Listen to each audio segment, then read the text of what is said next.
So today I want to talk about how the Russians are lying about what's going on and how you can't believe what they're saying and how it ties the dam being broken ties to the counteroffensive and the story that they're projecting and so on and so forth.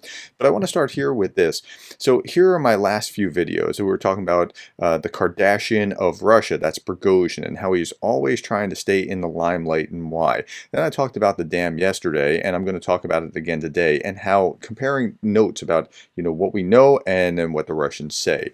How the Russians, well, they created trumped up charges for Navalny and what's going on in that situation. The Duran, who repeats mindlessly whatever comes out of the Russian Ministry of Defense and says it as if it's true.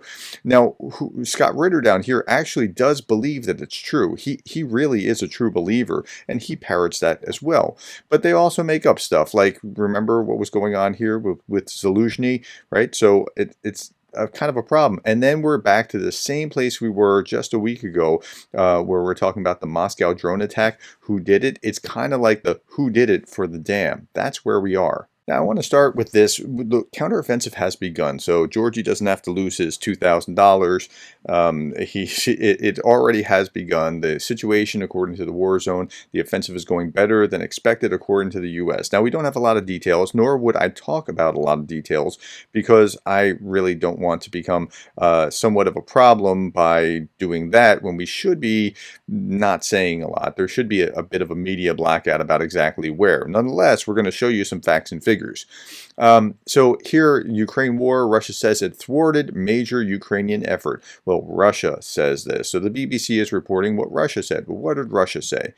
Russian aerospace forces destroy Ukraine's decision-making center. Okay, well, they may or may not have, and that photo is just some file photo somewhere, and they talk about the glorious offensive that they had.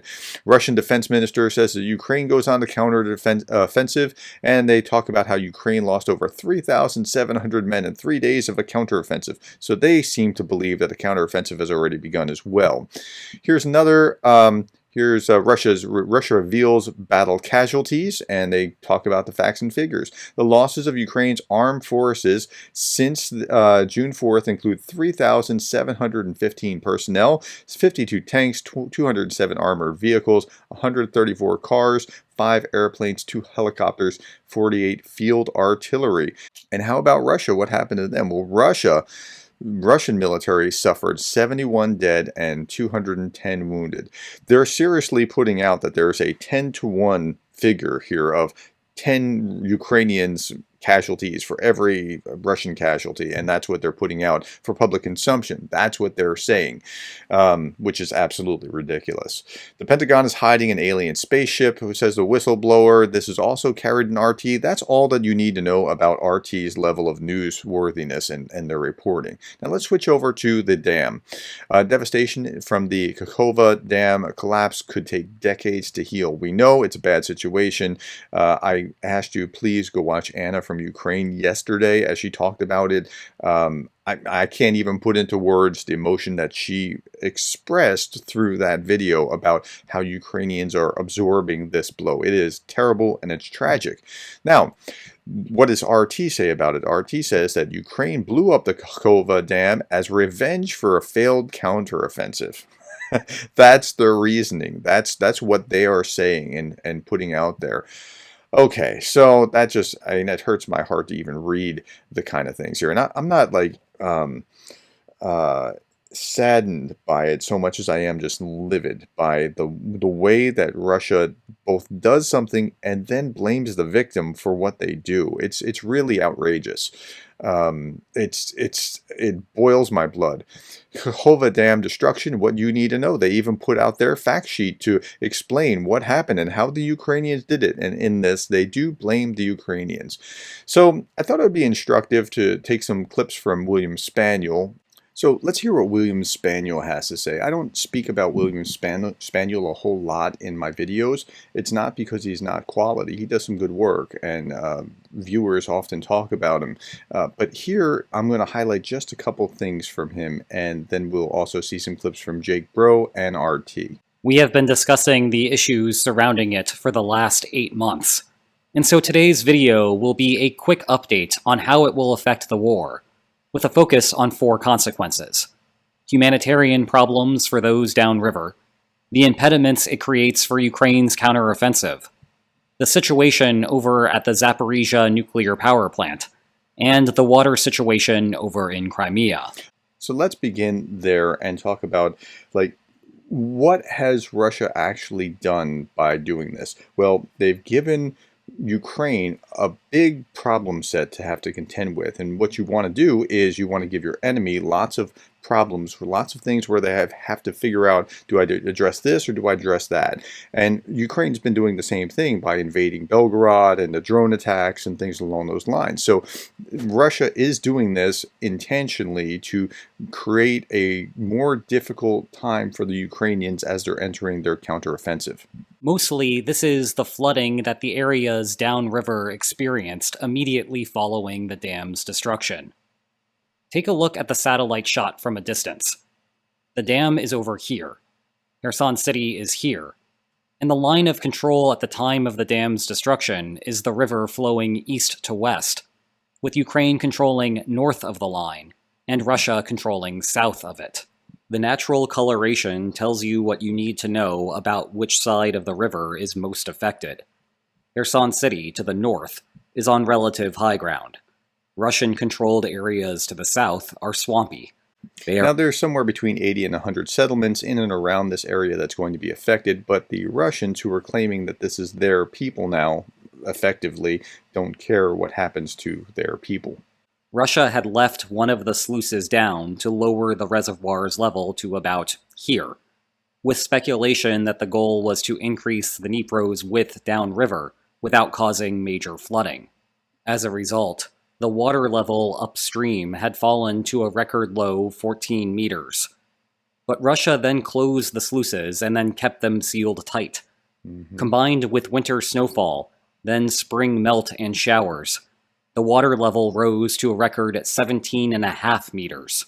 So this was all premeditated, and to add to that, here's what else was going on. So they just, and if it wasn't, this is the most amazing coincidence ever. Russia gave advance permission not to investigate its attack on Ukraine's Kakhovka Dam. An effective, like they wrote this legislation here that would allow them not to have to investigate this. So here, look at this. A Russian government resolution from 30 May effectively gave a green light for the catastrophic attack on a Kakhovka hydroelectric power station dam. The decision, which came into force the following day, waives the need for any investigation into accidents on dangerous sites or hydroelectric structures on occupied Ukrainian territory which occurred as the result of military action, sabotage, or terrorism. They knew what they were doing when they did it. So, wow. In other words, just prior to the dam's destruction, Russia operated the dam in such a way to make the flooding the worst it could possibly be. That's right. There is also the long-term electrical consequence. The dam was a hydroelectric power plant generating 357 megawatts. That means the power for hundreds of thousands of homes has gone off the grid forever. The main concern for outsiders, however, is the Zaporizhia nuclear power plant. It is situated upstream from the dam, and is the biggest nuclear power plant in all of Europe.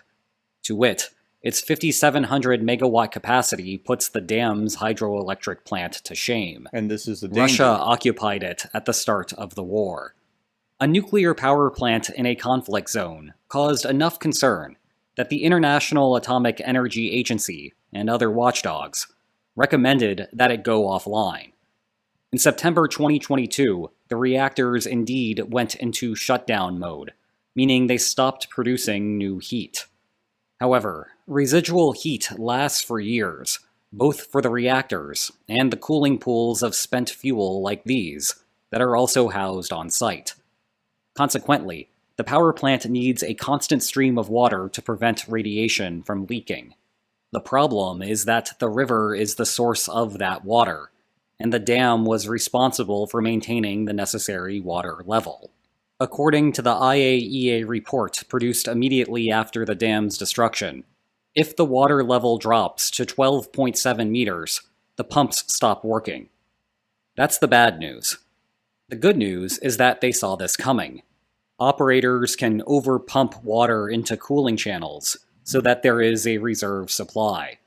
Meanwhile, the power plant has a cooling pond designed to stay above the river's water level as a safety precaution.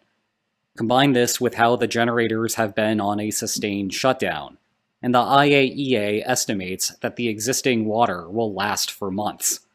Thus, there is plenty of time to find longer-term solutions. In turn, we are not looking at a Chernobyl or Fukushima level incident. But don't rest too easy. The power plant is still on the front lines. Indeed, the plant has been struck before, and if the cooling pond were to be hit with a missile and spring a leak, the problems would be more immediate. Okay, and that's all assuming that Russia doesn't want to actually do anything with it or use it to blackmail or to terrorize the Ukrainians. They still control it, and they could do it. Now, I'm going to turn my attention to Jake Broe here, and we'll look at two specific things that Jake had to say. He first talked about, could Ukraine have blown it up? Now, remember, Russia controls it, so Ukraine can't get inside to blow it up, so they would have to do it externally. So here's the first thing. Could they do it? And then the second thing is, what would happen if Russia did blow the dam? And here's a statement from President Zelensky. Russia has been controlling the dam and the entire hydroelectric power plant for more than a year. It is physically impossible to blow it up somehow from the outside by shelling. It was mined by the Russian occupiers, and they blew it up. And for outside observers, this seems obvious. Let me share with you the thoughts of Peter Zion. You cannot blow a dam up with artillery. You have to use an explosive on the inside. Now, Zion goes on with multiple things, and Jake Broe is going to trace all of these out, and I'm not going to do that just for the sake of time. You can watch Jake to see everything that he has to say. Now, I'm skipping ahead to show you, as Jake describes, the potential consequences of the Russians blowing up the Zaporizhzhia nuclear power plant. And God forbid that that happens, but it is possible, and they now can say, yeah, you know, we did this other thing, maybe we can do this too. Here we go. So I do think one of the messages that the Russians wanted to send by blowing up this hydroelectric power plant is, we can do this again, because the intelligence is there that Russia has also mined the Zaporizhzhia nuclear power plant. So this is the cooling pond where water is held to cool the nuclear reactors. They draw this water from the Dnieper River. This water level is going to fall.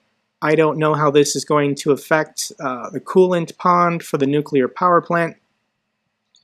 But the message that Russia wants to send to the world is, we're prepared to kill everyone. That's right. By blowing up this hydroelectric power plant, they're signaling that the nuclear power plant could be next if they lose this territory. And I cannot understate how catastrophic this would be. The Zaporizhzhia nuclear power plant is the third largest in the world, the largest in Europe, and if Russia were to blow it up, the radioactive debris would get into the Dnieper River. This would flow into the Black Sea. The Black Sea would then flow into the Mediterranean Sea. Over the course of months, enough radioactive material would flow into the Mediterranean Sea to nearly kill every living organism in the Mediterranean. So I cannot understate this. I cannot stress this enough. For the peoples living in the Middle East, North Africa, and Europe, you need to wake up. That's right. He's exactly right. You need to wake up, especially if you're either on the Russian side or you're just blissfully neutral. We're not involved. We're apolitical. I'm trying to remember the ancient figure that said, just because you're not interested in politics doesn't mean that politics isn't interested in you. There are forces at play here that could have a terrible effect on your life. And that's not just in that region. This would affect the whole world eventually in many ways. So Jake's spot on here. Okay, Let's look at how RT is describing the events. We begin the hour with breaking news on the Kakhovskaya hydropower plant, a section of which has collapsed after Ukrainian shelling hit the Kherson Oh, Ukrainian shelling. We're 9 seconds into this, and they're already blaming Ukraine for shelling it, and we know that that's physically impossible. region. Kremlin spokesperson Dmitry Peskov has stated that the strike was nothing less than premeditated sabotage. And he's right about that. It was premeditated sabotage. It's just that he goes on to blame Ukraine.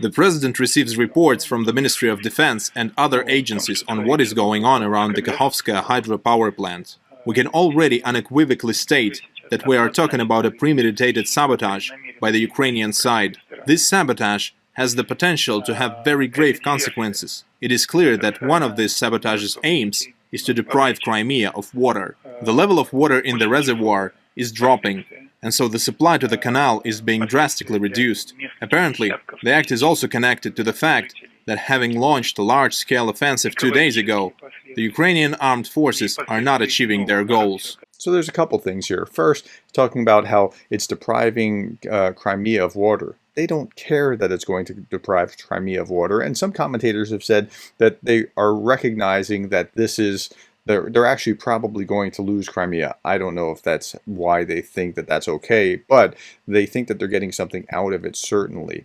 And the other point is that they're arguing that Ukrainians blew the dam because they're not achieving their goals in the counteroffensive, and this would help by doing what? How is flooding 100 villages where Ukrainian citizens, they still think Ukrainian citizens, they don't think that they're Russian citizens, are going to be adversely affected and lose their homes, and many people will die. I don't understand that, but let's keep going. See the aftermath of the dam's destruction. The city of Nova Kakhovka is flooded as water from the dam fills the streets. Hundreds of houses from the nearby area are submerged. The local mayor has described this as a terrorist act committed by Ukrainian forces, and the Ukrainian president Vladimir Zelensky, we're just hearing, has blamed Russia for the attack, and he's made a referral to the United Nations Security Council. So conflicting reports there. Now, just to give So that's the thing. They're going to talk about so there's conflicting reports. We really don't know. Is it these guys or these guys? And they could do the same thing with the Zaporizhzhia nuclear power plant. That's my great fear. I don't fear that the Russians will use ICBMs or that they'll use a tactical nuke in Ukraine. I fear that they'll try to do this same kind of game on Zaporizhzhia nuclear power plant. And I hope and pray that I'm wrong. I've never wanted to be more wrong in my life.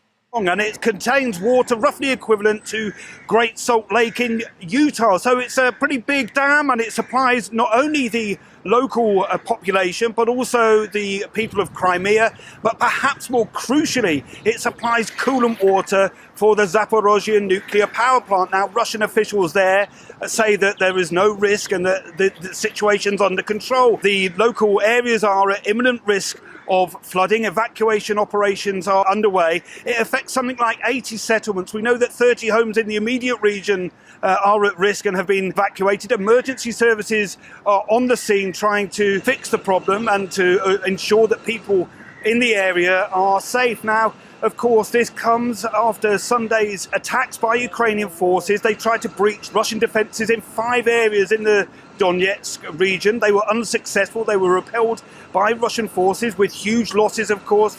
More of the standard Russian media line, which just parroting the Russian Ministry of Defense doesn't really tell us much. Some 16 tanks, up to 300 Ukrainian soldiers and 24 armoured fighting vehicles, including these 3 Bradley vehicles supplied by the United States. Now, of course, there's been a lot of rumour and a lot of speculation that this could be the start of the long-awaited what was a spring offensive by the Ukrainian forces. Analysts say the situation could potentially be beneficial for Ukrainian forces, and here's why. Okay, I've had enough of that. I can't even stomach hearing that this is a good thing for Ukraine, and that's why. Okay, so hopefully you understand some more of the background of why this is important, how the dam being blown is part of the counteroffensive, how Russia is going to spin it, and what could come next. So again, my job is to provide context, and that's what I'm trying to do here. I'm curious about your thoughts, or if you know something that I didn't speak to, please let's have that conversation. Thank you for your time. Thank you for the likes, the subscribes, the shares, the coffees. Thank you for being the kind of person willing to watch this, and thank you most for being the kind of person that cares about Ukraine. I'll be back tomorrow, and I hope you will be too.